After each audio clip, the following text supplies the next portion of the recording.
नमस्कार, कृषि जगत चैनल पर आपका स्वागत है। आज दिनांक 9 नवंबर 2024 तदनुसार कार्तिक शुक्ल पक्ष अष्टमी तिथि दिन शनिवार है। राजस्थान राज्य की साप्ताहिक मौसम परिचर्चा के साथ मैं अचल सिंह देवराज। प्रदेश के अधिकांश भागों में अब रात में सर्द हवाओं का प्रभाव बढ़ने लगा है, जबकि दिन में अभी भी गर्मी का असर देखा जा रहा है। पिछले 24 घंटों में प्रदेश के अन्य शहरों की तुलना में कल दूसरे दिन भी बाड़मेर ही सबसे गर्म स्थान रहा, जहां अधिकतम तापमान 37.8 डिग्री सेल्सियस दर्ज हुआ है। रात का न्यूनतम तापमान सिरोही के माउंट आबू में 12 डिग्री, जबकि शेष जिलों में 16 से 24 डिग्री सेल्सियस के बीच रिकॉर्ड किया जा रहा है। वर्तमान में न्यूनतम और अधिकतम तापमान औसत से 1 से 3 डिग्री सेल्सियस ऊपर बने हुए हैं। फिलहाल किसी सक्रिय मौसमी तंत्र के अभाव में मौसम में बदलाव नहीं देखा जा रहा है। इस समय एक कमजोर पश्चिमी विक्षोभ भारत के उत्तरी भागों पर पहुंचा है, जिसके आंशिक असर से अगले 3 दिनों में जोधपुर और बीकानेर संभाग के इलाकों और आसपास के क्षेत्रों में आसमान में कहीं कहीं पतली परत वाले हल्के बादल नजर आ सकते हैं। मौसम पूरी तरह से साफ रहेगा। हवाओं का रुख अधिकतर समय दक्षिणी पश्चिमी रहने का अनुमान है।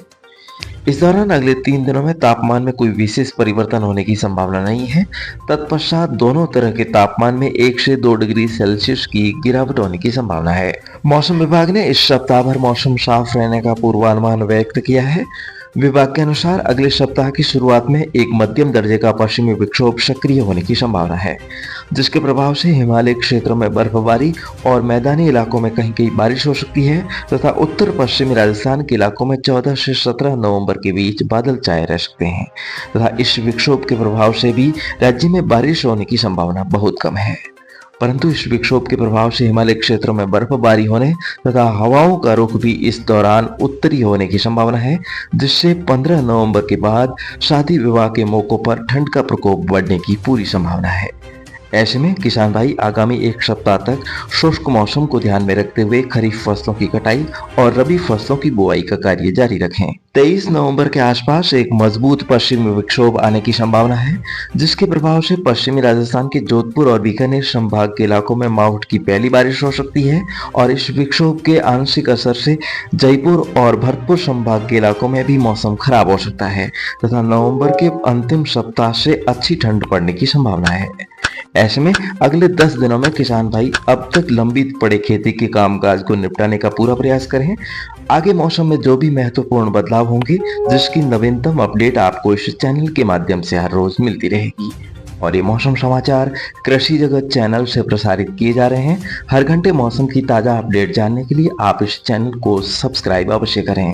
और दोस्तों, अब कार्तिक माह बीतने को है। अब सिर्फ एक सप्ताह का समय शेष बचा है। आज रात्रि से पंचम शुरू होंगे, जो अगले 5 दिनों तक रहेंगे और इस माह में 5 शुक्रवार होने से महीने के शुरुआती 3-4 दिनों में मौसम खराब रहा। उसके बाद लगातार आसमान साफ रहा है, जबकि आगामी जमाने के गर्भ शकुन बनने के लिए कार्तिक माह में कश यानी कि आसमान में हर रोज हल्के बादल होना जरूरी होता है, परंतु इसका अभाव रहा है। आज गोपाष्टमी है। अब बचे हुए इस महीने के 7 दिनों में 2 अवसर है, जिसमें आसमान में बादल और बिजली चमकती हुई दिखाई देनी चाहिए। कहा जाता है कि कार्तिक शुद्धि एकादशी बादल बिजली जोय, तो अगले वर्ष आषाढ़ में चौकी बिरखा होय। और दूसरा अवसर है कि काति शुद्ध पूनम दिवस कार्तिका नक्षत्र होय, जामे बादल बिजली चौमासे में होय।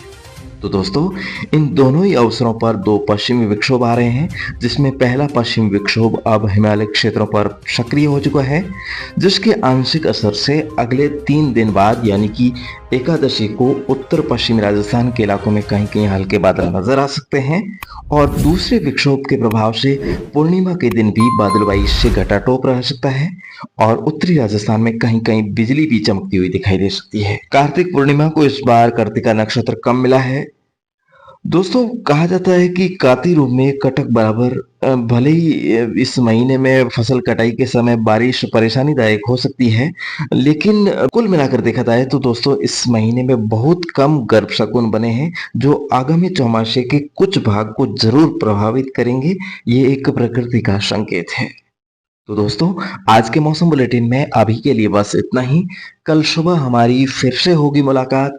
तब तक के लिए मुझे दीजिए आज्ञा।